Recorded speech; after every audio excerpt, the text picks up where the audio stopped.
France Info. La Première ministre poursuit ses entretiens, ses consultations des élus de l'opposition avant de recevoir l'intersyndicale mercredi. Veille de nouvelles journées de grève et de manifestations contre la réforme des retraites. Les représentants de la NUP, socialistes, écologistes, France Insoumise et communistes ont refusé l'invitation. Le Rassemblement national, les Républicains, les centristes aussi, eux, ont accepté. Nous sommes en ligne avec le président du groupe Union centriste au Sénat, sénateur des Hauts-de-Seine. Bonjour Hervé Marseille. Bonjour. Vous sortez de Matignon, que ressort-il de ce rendez-vous ? Écoutez, souci de dialogue de la Première ministre. On a pu parler pendant plus d'une heure avec elle et Monsieur Riester, le ministre en charge des relations avec le Parlement. Notre souci, c'était de savoir comment on pouvait travailler maintenant au Parlement, sachant qu'il n'y a pas de majorité, qu'il n'y a pas de majorité alternative, et que, ma foi, on ne parle pas de dissolution. Donc, comment ça marche ? Et que vous a-t-elle répondu ? Plus de dialogue, plus de concertation. Et moi, j'ai posé la question des textes à venir très prochainement au Sénat. On a parlé notamment de la loi de programmation énergétique, de la loi de programmation militaire, de textes qui sont moins importants. Elle a marqué son souci pour l'agriculture également. Nous avons dit qu'il manquait un angle à la politique du gouvernement ces derniers temps, à nos yeux, c'est l'angle social. Plus de justice sociale, plus de justice fiscale, plus d'équité territoriale.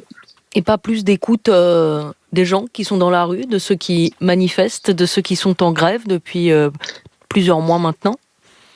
C'est un souci qu'on a exprimé au début de cette conversation avec mes collègues et ceux qui m'accompagnaient pour dire que nous trouvions un peu gênant, pour ne pas dire délicat, qu'il n'y ait pas plus de prise en compte des organisations syndicales et notamment les plus réformistes comme la CFDT, alors qu'elles avaient manifesté, leur responsabilité et leur souci d'organiser la contestation dans les rues.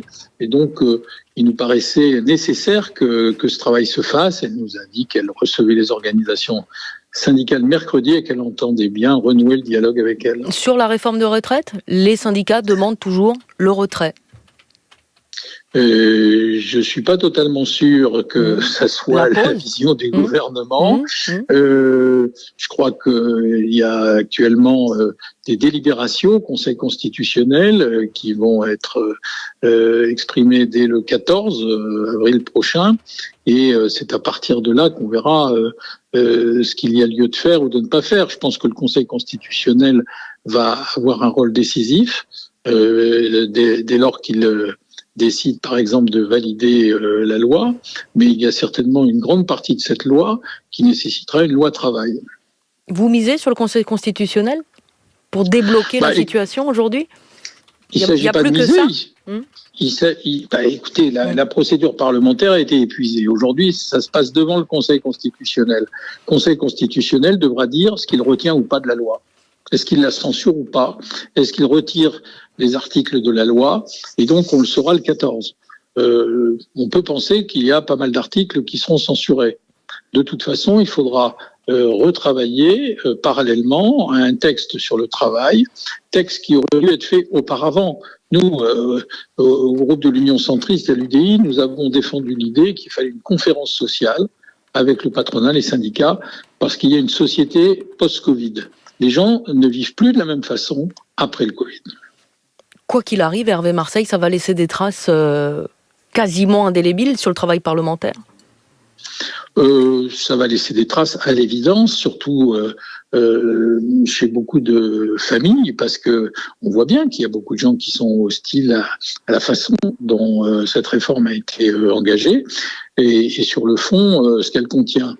C'est la raison pour laquelle il faut absolument retrouver les voies du dialogue avec évidemment les organisations syndicales, et il faudrait pouvoir travailler à cette société post-Covid parce qu'on ne peut pas parler du pouvoir d'achat qui est un sujet considérable, du temps de travail, du partage de la valeur.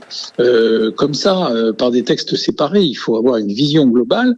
On ne peut pas avoir des sociétés, des entreprises qui gagnent énormément d'argent, qui distribuent autant d'argent à leurs actionnaires, et puis avoir des bons qui sont distribués pour que les gens puissent consommer, acheter de l'essence, etc. Donc, il faut retrouver davantage de justice sociale et de justice fiscale, et ça se fait dans le dialogue et le partenariat avec les organisations syndicales. Hervé Marseille, ce dialogue aujourd'hui, est-ce que ce n'est pas un dialogue de sourds, dans la mesure où personne ne fait un pas vers l'autre, dans la mesure où les syndicats demandent le retrait du texte et le gouvernement s'y refuse?